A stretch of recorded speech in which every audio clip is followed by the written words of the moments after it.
Aleluia. Quem achou, diga amém. Aleluia. Então eu vou ler e você acompanha na sua Bíblia. Jonas capítulo 1, versículo 1 em diante. Veio a palavra do Senhor a Jonas, filho de Amitai, dizendo: diga-se comigo, igreja, dispõe-te e vai à grande cidade de Nínive e clama contra ela, porque a sua malícia subiu até mim. Repete comigo: porque a sua malícia subiu até mim.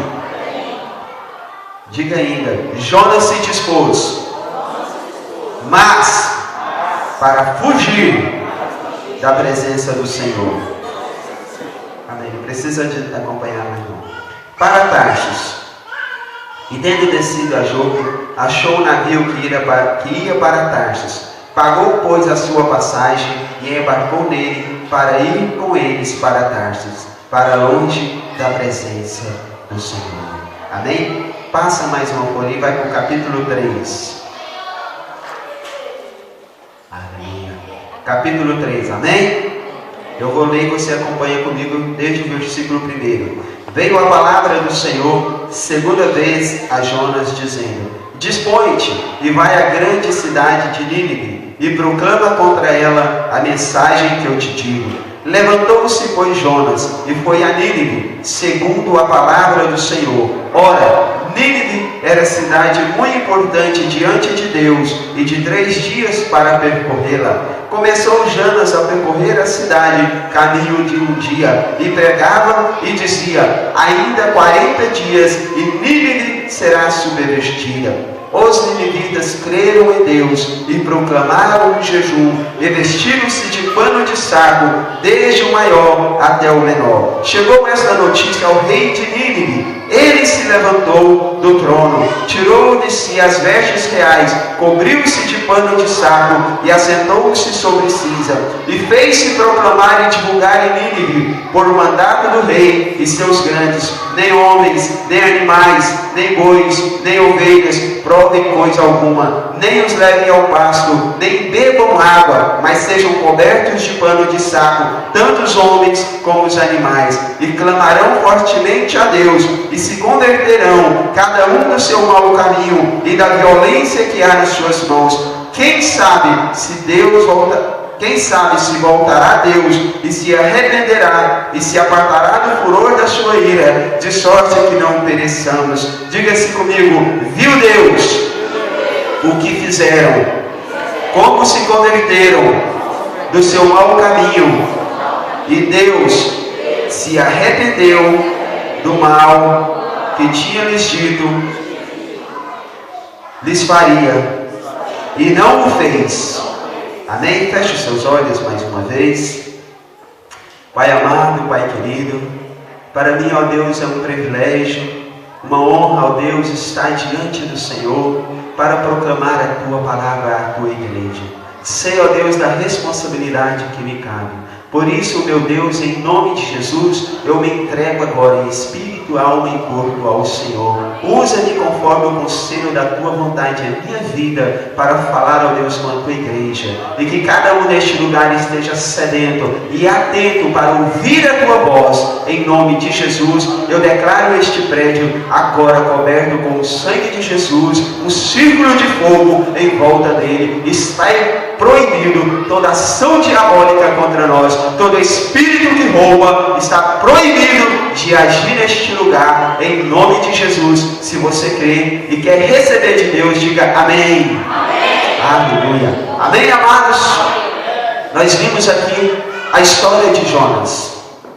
A palavra do Senhor fala que veio a palavra do Senhor a Jonas, dizendo a ele: dispõe-te e vai a Nínive e clama contra ela, e proclama a minha palavra em Nínive. E a Bíblia fala claramente que Jonas se dispôs, mas para fugir da presença do Senhor. Deus mandou ele ir para a direita, ele foi para a esquerda. Deus mandou: vai para frente, ele foi para trás. Deus deu uma missão, uma ordem, uma direção para Jonas, mas a Bíblia fala claramente que ele se dispôs. Então, quando você olha assim, ele se dispôs, você até se empolga, né? Olha, mas você continua para fugir da presença do Senhor. E isso é muito sério, porque Deus deu uma ordem para ele. E eu e você sabemos a consequência dessa desobediência. Quando ele foi para Tarsis, que ele entrou naquele navio para ele chegar a Tarsis, você sabe o que aconteceu no meio ali daquele mar? Deus mandou um forte vento, né? E aquele barco começou a afundar, os marinheiros apavorados, não sabiam o que fazer, ficaram com medo, e cada um começou a clamar diante do seu próprio Deus, e lançaram sortes para saber o que estava acontecendo, e a sorte caiu sobre Jonas. Ele era o culpado por estar fugindo da presença e do propósito de Deus. E eles falam: o que é que nós vamos fazer com você? Porque se nós não fizermos algo com você, todos nós aqui vamos perecer. Jonas, pelo menos você foi homem, foi corajoso, me lança no mar, pode me lançar. Pegaram Jonas e lançaram. E veio um grande peixe e engoliu ele. Ele ficou 3 dias e 3 noites dentro do ventre daquele grande peixe. E ali ele se arrepende. E ali ele se volta para Deus. E Deus, que é infinito em misericórdia. A palavra do Senhor diz em Lamentações 3 que as misericórdias são sem fim. Elas são grandes, elas se renovam a cada manhã. E naquele dia ali onde Jonas se colocou diante de Deus, se arrependeu do que ele tinha feito, Deus se compadeceu. Deus se voltou para ele e o perdoou. E colocou ele de novo onde ele estava. Aí a Bíblia fala que veio de novo, segunda vez a palavra a Jonas: dispõe-te, Jonas, e vai a Nínive e clama contra ela. Aí aqui no capítulo 3 você percebe algo diferente. A Bíblia fala que ele se dispôs e foi a Nínive. Ele foi cumprir o propósito que Deus tinha estabelecido para ele. Aí eu fiquei, me perguntando e fazendo alguns estudos, por que Jonas não queria ir a Nínive? Tem que ter um motivo. Ninguém vai desobedecer a um comando de Deus simplesmente por desobedecer. Não tem nada para fazer, vou desobedecer para ver o que acontece. Não é assim.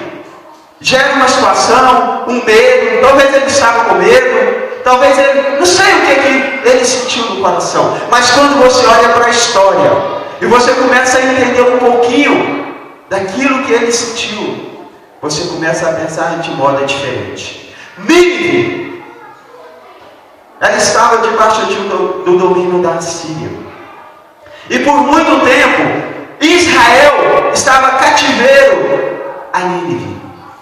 Então eles eram inimigo de Israel, eles eram inimigo do povo de Deus, e Jonas sabia disso.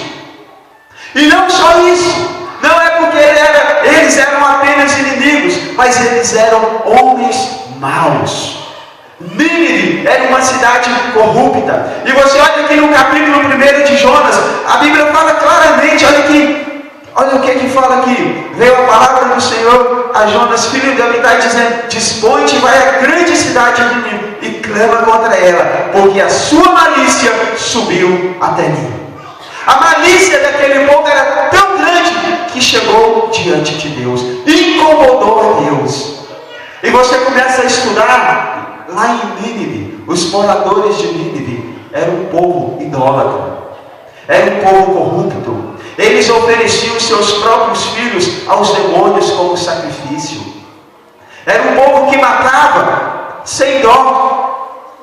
Era um povo corrupto, um povo que não tinha temor de Deus. Eles queriam assolar o povo de Israel.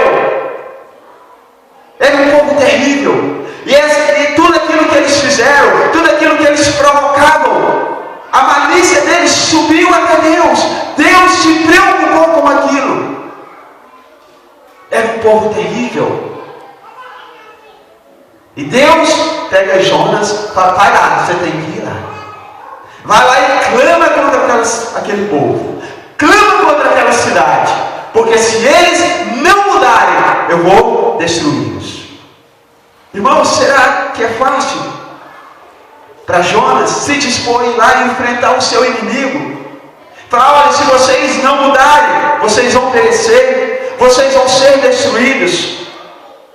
Deus tinha dado essa missão para Jonas. E ele sabia o que o esperava lá do outro lado. Ele tinha uma missão. Assim como eu e você temos uma missão. Quantos têm uma missão neste lugar? Aleluia! E eu fui buscar o que é missão. Missão, fala assim comigo, encargo. Missão é um encargo. É uma ordem recebida para executar alguma coisa, uma tarefa.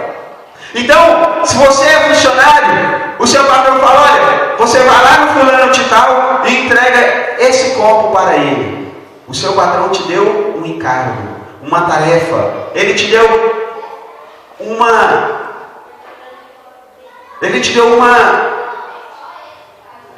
ordem e você tem que cumprir aquela ordem. Então missão é isso, é um encargo que nós recebemos para fazer alguma coisa. E Jonas recebeu esse encargo. E nós paramos para pensar aqui hoje. Qual a diferença do mundo de hoje com Nínive? Qual, irmão? Você pode me apontar uma diferença? Onde o povo é corrupto, onde o povo, sacrifica crianças a demônios, onde a prostituição está presente. Qual a diferença? Qual a diferença que a gente olha neste mundo e vê, não, aqui é diferente de Nínive, aqui não se faz isso, aqui não se faz aquilo. Olhe para o mundo, olhe para a televisão, olhe para os jornais. Qual a diferença? Será que existe diferença? Estou falando do mundo. Não há diferença. Esses carnavais, a exposição do corpo das pessoas, tantas coisas que a gente olha, e você acha que essa malícia que a gente tem visto por aí não tem subido diante de Deus também? A Bíblia fala que Deus é o mesmo ontem, hoje e o será eternamente. Ele não muda. E Deus odeia, Deus detesta o pecado. E o pecado de Nínive subiu até Deus. E hoje não é diferente. Não se engane. Não é diferente. Incomoda a Deus. Só que, quando você olha para a palavra de Deus, havia Jonas. E eu quero te perguntar, tem Jonas aqui hoje? Tem Jonas aqui hoje? Homens e mulheres que vão se dispor em ir a Nínive e a este mundo e proclamar contra eles que é chegado o tempo do Senhor. Amém.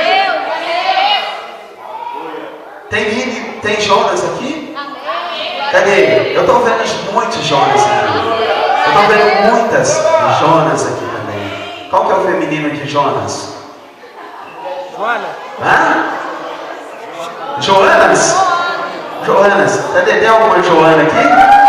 Aleluia! Glória a Deus! Então, quando você olha para este mundo, não há diferença, querido. A violência dentro dos lares, marido que não respeita mais a sua esposa, esposa que não respeita o marido, filhos que não obedecem aos seus pais. Tudo isso tem subido diante de Deus. E isso, a única coisa que separa o homem de Deus é o pecado. Deus ama, Deus quer estar junto conosco, junto com o povo. Deus ama, a Bíblia fala que Ele amou ao mundo de tal maneira que Ele deu o seu próprio Filho. Então Deus ama as pessoas.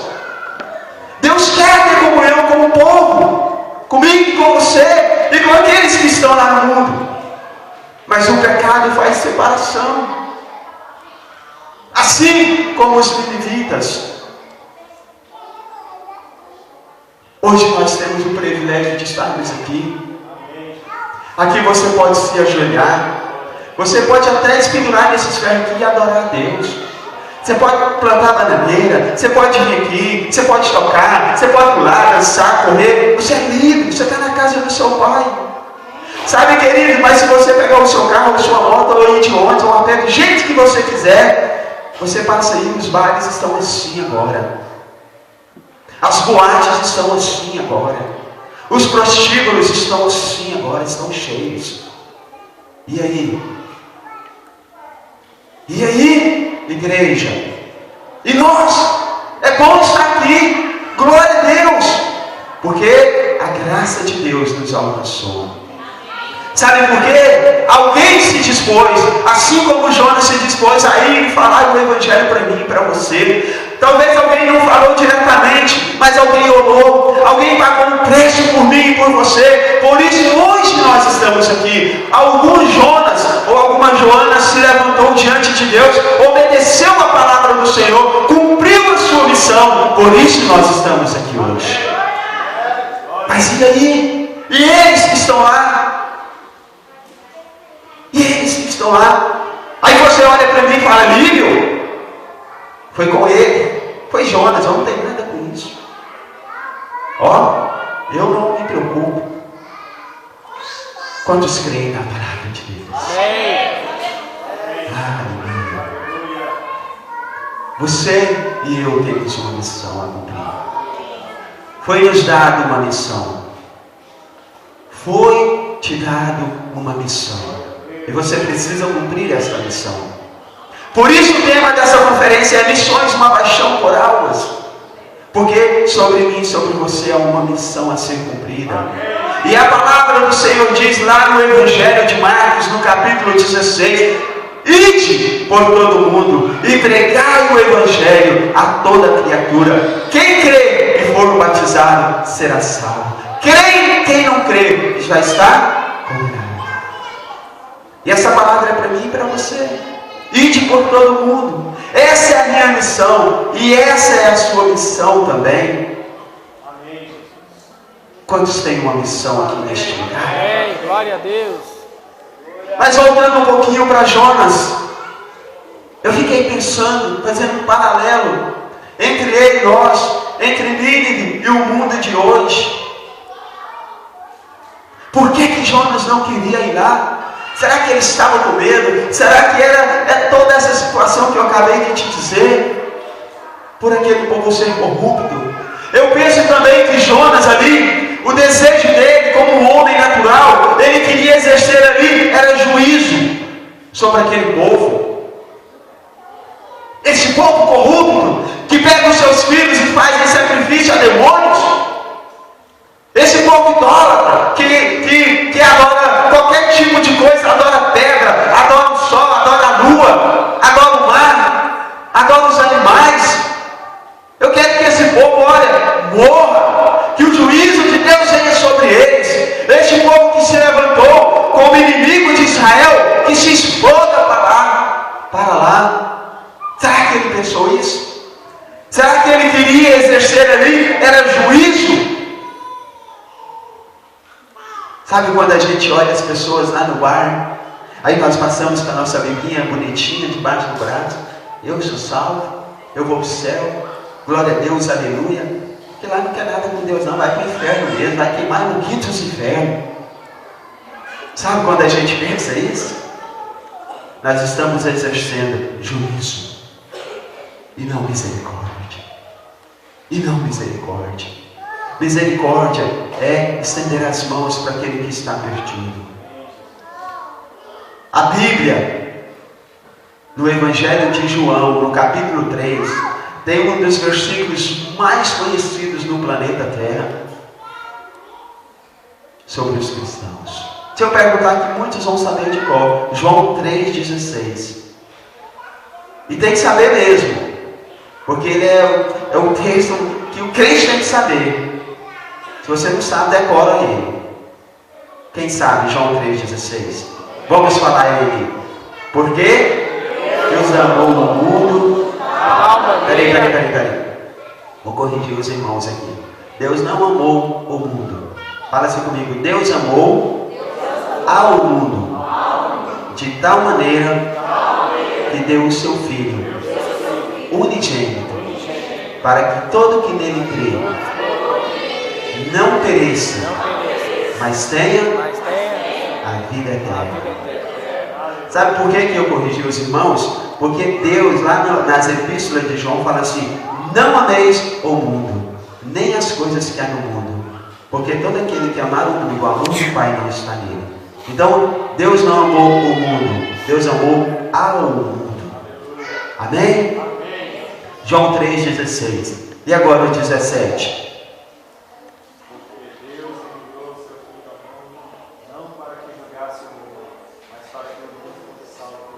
Amém? Vamos aplaudir ao Senhor aí. Oh, aleluia! Então, Jonas ali, ele queria exercer juízo. Mas o próprio Senhor Jesus não veio julgar. Então o versículo 17 fala isso. Porquanto Deus enviou o seu Filho ao mundo, não para que julgasse o mundo, mas para que o mundo fosse salvo por ele. Então por que muitas vezes nós queremos ter o direito de julgar as pessoas? Ah lá, não presta. Ah lá, ó, é viciado, vai para o inferno. Ah lá, ó, roubou, vai para o inferno. Ah, vai para o inferno. Ah, vai para o inferno.